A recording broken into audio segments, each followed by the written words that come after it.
Hello, sportsmen. Hey, it's time to get out the old front stuffer, they call them, the muzzle loader. You know, you load instead of putting a cartridge in the back, you load a ball down there, and this is called the ramrod.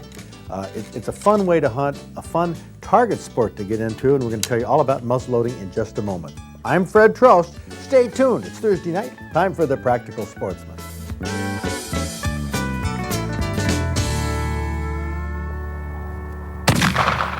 Whoa!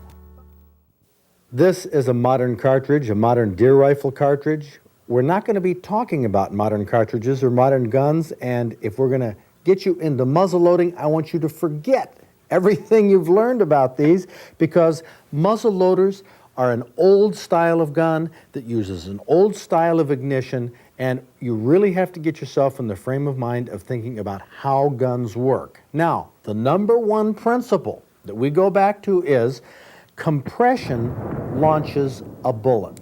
Now this compression, this pressure, is usually air pressure from expanding air, or it could be from a plunger like this. This little pop type of gun, this cork represents the bullet at the end of the barrel, and what we do is we create pressure by squeezing the plunger. Now, that's the way it's done in a pop gun or an air gun. A firearm is a different story. The principle here is that burning gunpowder creates pressure by producing a large volume of gas.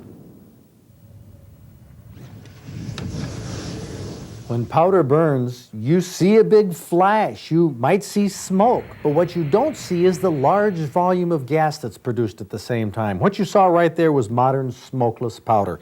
This is the type of powder that is used in all the modern cartridges today for our cartridge guns. The type that I reload for shotgun shooting, right there. This smokeless powder you do not want to use in a muzzle loader. If you do, you'll blow it to smithereens. We have here at the museum a display of a muzzle loader that Al Shady put smokeless powder into by mistake. Blew the gun to bits. Al was extremely fortunate that he wasn't seriously hurt in this mishap.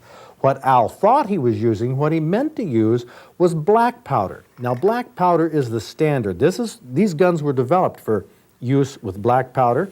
Black powder might look in many ways like smokeless powder, but it burns with a different characteristic. It burns a much safer way and actually slower with less pressure than the smokeless powder. You could also use Pyrodex, which is a modern substitute, but only black powder, only Pyrodex in muzzle loaders today. Now, a gun launches the bullet by igniting that powder, but the question is, how do you get the powder ignited if it's down inside the barrel? Well, fortunately, we have on display here at the museum one of the first guns ever made. This was probably 500 years old, called a hand cannon. Greg Masterson loaned us this gun. It's a muzzle loader pistol. Load the powder down the barrel and put a projectile down the end. But you see, it has no trigger. So how do you set it off? Well, it's called a matchlock. This was the earliest type of gun. There's a hole in the top of the barrel. They would touch a match, a glowing ember, something there to ignite that powder. It's a one-shot deal called a hand cannon. Greg Masterson will be on the show in a couple weeks to tell us more about this fascinating gun. 500 years old, this was really the origination of muzzle loaders. Later developments used flint and steel to create a spark set off by a trigger, and this is what we call a flintlock rifle. This was the next step in modern rifles. This was pretty hot stuff in its day. Cock it back, there's a piece of flint in here that strikes against the steel to make the spark. I think you can see it right here. See that spark? In fact, you want to see it better? Let's cut the lights and try it one more time. Here we go. I'm going to try it again, a little darker.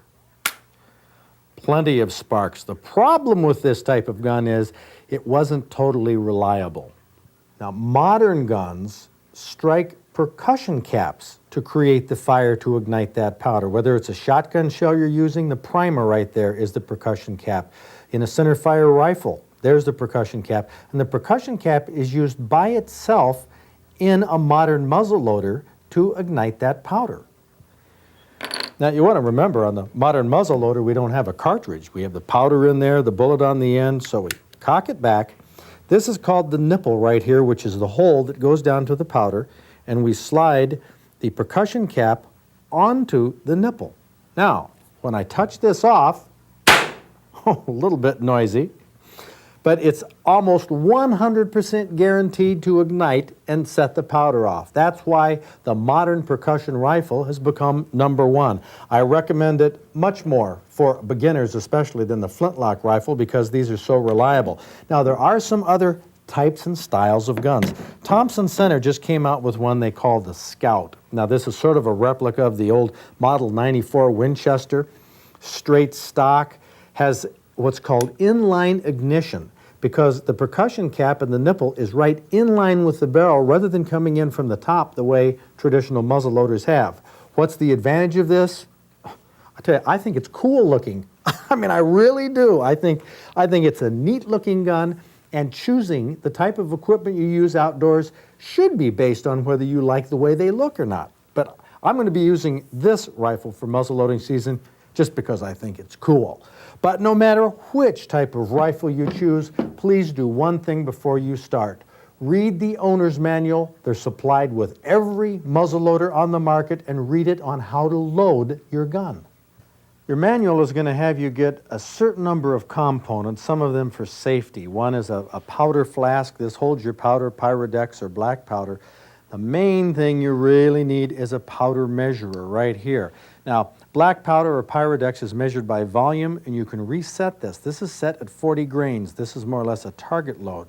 So I take my powder flask, and I flip the switch on it and fill that with Pyrodex. I can switch the top over there, which turns it more into a funnel. Then I take my rifle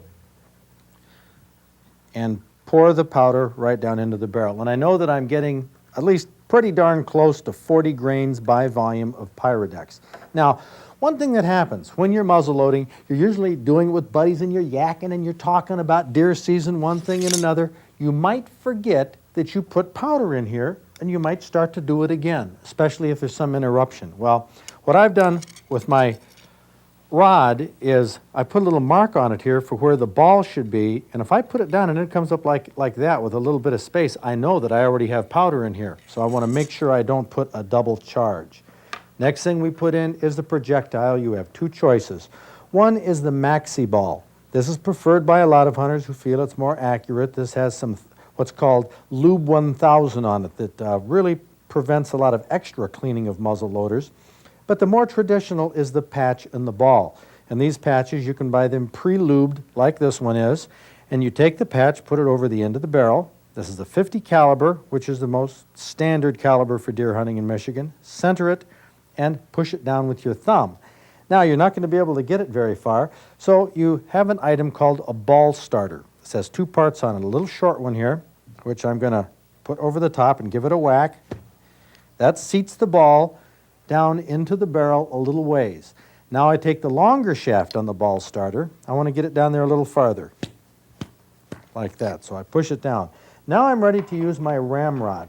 The reason you use a ball starter is you don't want to try this with your ramrod to start with, because you could hurt yourself if this ramrod breaks. But you go ahead and push it down, two-hand it, push it down. How do you know when you're down there? Well, what you should do, you see this mark right here that I've put on this? This is for 40 grains of Pyrodex with the ball and patch, and now I know that I'm at a full load. The only thing we have left to do, you go hunting this way, by the way. You head out deer hunting, you grab your caps, your percussion caps. We're going to go out the door and fire this, show you how it works. So now it's time to shoot your muzzleloader. You have it all loaded, ready to go. What we're going to shoot at is a milk jug here, a gallon milk jug full of water. This will show you the hydrostatic shock that a 50 caliber muzzleloader can deliver. Whoa, blew it totally away. You notice the smoke? That's part of the muzzleloading experience. The muzzleloader will do the job, there's no doubt about that. But what about finding deer in December? They change their habits. Let's talk about that. Now, the big change in deer in December is their internal biological clock. It slows down to a crawl compared to what it's been. First of all, most of the deer are done breeding, and that was a very active time for the bucks. Secondly, their metabolism. In other words, the eating and sleeping and activity of these deer slows down to a crawl in December so the deer can make it through the winter on as little food as possible because really there's not much food out there. The message to muzzleloader hunters: move back to thicker cover, bedding cover. The deer don't move as much, but they do move around the thicker stuff during the day, and that's where you're going to have a better chance in the thickets. If you want to narrow down your odds as much as possible, you'll have a chance of getting some venison for one of those tasty recipes. If you get a deer with your muzzleloader, try Gene Leonard's recipe for stuffed venison loaf. 2 eggs, pound and a half of ground venison, a half cup of crushed potato chips go into a bowl. Then chop up a cup of chopped celery, a half cup of chopped onion. Okay, we're on our way to what you might think is ordinary meatloaf until we bring in the stuffing mix. Now, use your favorite stuffing mix. This one with croutons is really good. Melt about 6 tablespoons of butter. Might want to add a cup of water to the stuffing. Now, this is separate from the ground meat mixture. Remember, Gene Leonard calls this a stuffed venison loaf. So half of the ground meat mixture goes in a bread pan. All the stuffing goes on top. Actually, it's going to be like a venison burger sandwich inside out. You know, the bread is in the middle. The meat is on the top and the bottom. Now, you could jazz it up with garlic or some other spices, but you don't need to. Slather some ketchup on the top. Pop it in a 350-degree oven for 45 minutes. Oh, wow, stuffed venison loaf. You can find the recipe in the Practical Sportsman section of the December Wilderness Journal. Get a load of this deer herd. The winter of 1993, a couple of bucks still sparring.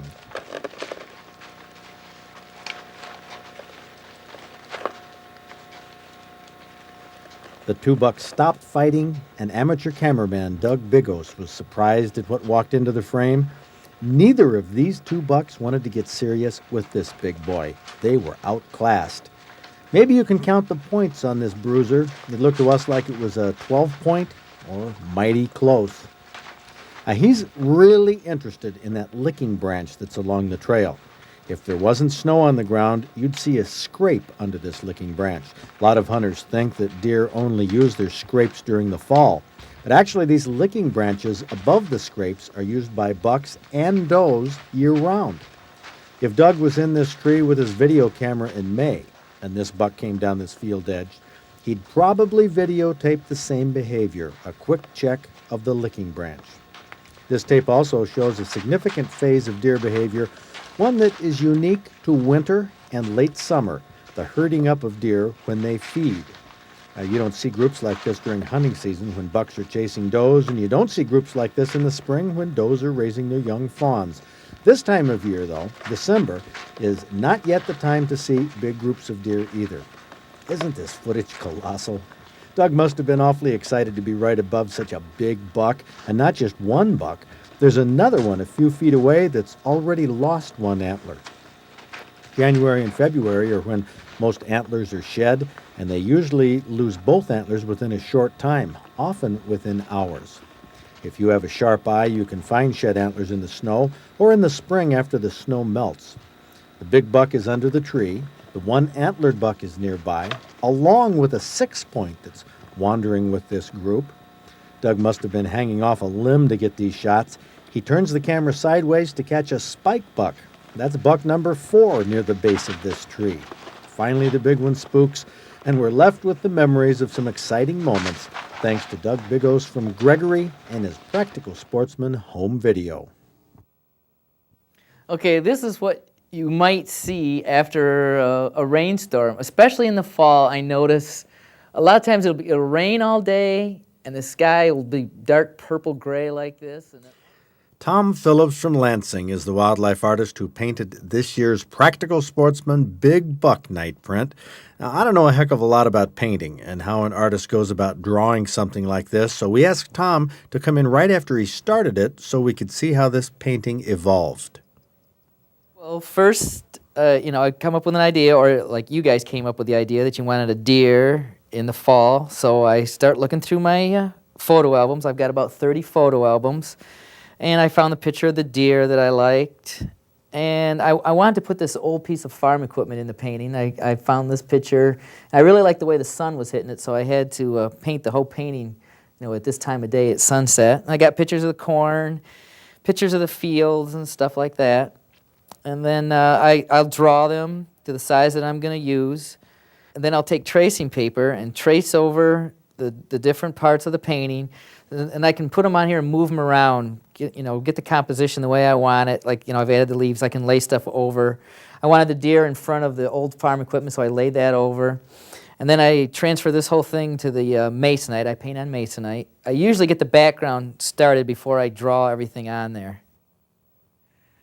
First I paint the whole painting a purple color. Purple? Right, because the shadows and stuff are always purple. Oh, okay. And, well, in this painting, even the sky has got some purple in it. What this is like a sunset. This would be right at sunset. Like if you've ever been out hunting and it's been a storm all day, and a lot of times, this time of year especially, the sun will come out right at the end of the day, and you'll still see the purple clouds, the storm clouds in the background. Now you've just started this, right? Right. This is just in the early stages. How does that make you feel to go on TV with something you just Well, started? I rarely let anybody see the painting during this stage, but it's going to look so different when I get done. And really, I have to take some of the blame for it because I thought it would be interesting for people to see the progression of it. And Well, I think maybe. it's going to be great. Yeah, it's going to look totally different once I start putting the color in, because there's so much purple in it right now. It looks kind of bad, but it'll be completely different when I get But it's done. for the shadows. Right. Like, there's no detail in this deer at all right now. I've just started to lay in the color. I use a transparent acrylic paint, and I have to keep building up layer after layer to you can see the brush strokes and the color, the white of the board coming through there because it's so transparent. It's going to take a while to build up the color on that.